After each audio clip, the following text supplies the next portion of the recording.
Polyurethane foam. এই যে দেখো, আমি একটা স্ক্রু ড্রাইভার এখান থেকে ঢুকাই, দেখা গেল এখান থেকে এখানে ঢুকছে না, তাহলে মাঝখানে কিন্তু কিছু নাই। এই পাশে ইভাপোরেটর টিউব, এই পাশে কন্ডেন্সার টিউব। এর ভিতরে তাপ ইভাপোরেটর টিউব গ্রহণ করে সেটাকে কন্ডেন্সারে প্রেরণ করলে কন্ডেন্সার সে তাপটাকে কি করে বর্জন করে দেয় নাকি।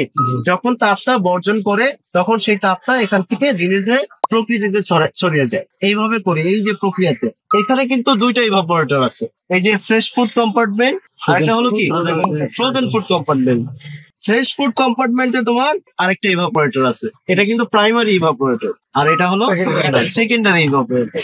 দ্যাট মিনস প্রথমটা হলো তোমার এখানে টেম্পারেচার কত থাকে -18 মিনিমাম থাকতে হবে। কেন থাকতে হবে? খাদ্য যেন যে ব্যাকটেরিয়া যেন আক্রমণ না করতে পারে, মানে হলো -18°C ব্যাকটেরিয়া কি হয় নিষ্ক্রিয় হয়ে যায়, ডিঅ্যাক্টিভ হয়ে যায়, ঠিক না? তাহলে এই যে টিউবটা চারিদিক দিয়ে পেঁচানো, এই পেঁচানো টিউবটা চারিদিক দিয়ে কি করতেছে? তাপ শোষণ করতেছে। এই চারিদিক দিয়ে থাকার ফলে তোমার কি হয়? চারিদিক দিয়ে তাপটা শোষণ করতেছে। এটা কিন্তু একটা ফ্রস্ট টাইপ রেফ্রিজারেটর।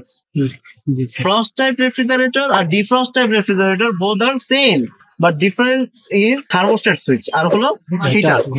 তুমি জিনিসটা বুঝতে পারছি? ভিতরে একটা হিটার থাকে, এই হিটারটা থাকে হলো তোমার ফ্রেশ ফুড কম্পার্টমেন্টে। আমরা ফ্রেশ ফুড কম্পার্টমেন্টের যে সেকেন্ডারি ইভাপোরেটরটা সেটা এখন কেটে দিই। এখানে তোমরা দেখো যে এখানে একটা হিটার দেখা যাচ্ছে, এটা তোমার ওয়্যার হিটার বলে, ওয়্যার হিটার, হ্যাঁ, বা কেবল হিটার। এই হিটারটা দেখো যে এখানে যদি বরফ জমে সে বরফটাকে গলিয়ে দেয়। কখন গলায়? এটা কানেকশন তো তোমরা পারো, যখন কম্প্রেসরটা বন্ধ হয় তখন হিটারটা চালু হয়। এখন দেখো যে এখানে এই টিউবটা থাকে, এখানে টিউবের পরিমাণ কম, এজন্য এটা টেম্পারেচারও কি এখানে কম। এখানে টেম্পারেচার কত থাকে? 5 থেকে 10।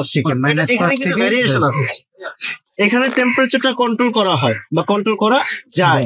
এখানে তুমি 3 থেকে 10 টেম্পারেচার বা 15 ডিগ্রি সেলসিয়াস তাপমাত্রা তুমি রাখতে পারছো। রেফ্রিজারেশন এন্ড এয়ার কন্ডিশনিং না শুধু, যে কোনো সেক্টরে তুমি কাজ শেখার বা স্কিল অর্জন করার মূল থিওরি হলো বা মূল টেকনিক হলো ওই স্কিলের উপরে তার গভীরে তোমাকে প্রবেশ করতে হবে। জিনিসটা বুঝতে পারছি? তাহলে তোমাকে কি করতে হবে যে এর ভিতরে কি আছে, এর ভিতরে কি কি জিনিস দিয়ে বা উপাদান দিয়ে তৈরি করা, এই কথা বুঝতে পারছো? এর ভিতরে উপাদান কি কি আছে দেখো, এর ভিতরে কিন্তু কিছুই নাই। পলিইউরেথেন ফোম, এখানে একটা ইভাপোরেটর টিউব, কন্ডেন্সার টিউব আর বডিটা, আর ইলেকট্রিক্যাল কানেকশন, কম্প্রেসর। তাহলে তোমাকে প্রত্যেকটা কম্পোনেন্ট সম্পর্কে তোমাকে বিশেষ জ্ঞান অর্জন করতে হবে। বিশেষ জ্ঞান কোনটাকে বলতেছে? বিশেষ জ্ঞানটা হলো যে জ্ঞানটা একেবারে অভ্যন্তরীণে প্রবেশ করা যায়, একেবারে গভীর থেকে যেটা নেওয়া যাবে। আমি কি কথা বুঝতে পারছি?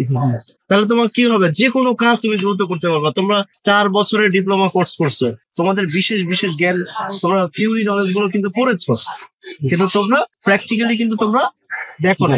তাহলে তোমরা ইন ফিউচারে যদি তোমরা কোনো বড় বড় সিস্টেমে কাজ করতে যাও বা ছোট সিস্টেমে কাজ করতে যাও, এর ভিতরে কি আছে সেটা তোমাকে দেখতে হবে। কাজ শেখার মূল থিওরি যেটা, সেটা হলো আগ্রহ। তোমার মধ্যে যদি আগ্রহ থাকে তাহলে তোমার ভিতরে একটা ক্ষুধা জন্মাবে। ক্ষুধাটা কি? যে এটার ভিতরে কি আছে ওটা না জানা পর্যন্ত তোমার রাতের ঘুম থাকবে। আমি কথা বুঝতে পারছি? এই ধরনের আগ্রহ যদি কারোর মধ্যে থাকে, দেখবা যে তোমার অল্প সময়ের মধ্যে দ্রুত গতিতে কাজ শিখে গেছে।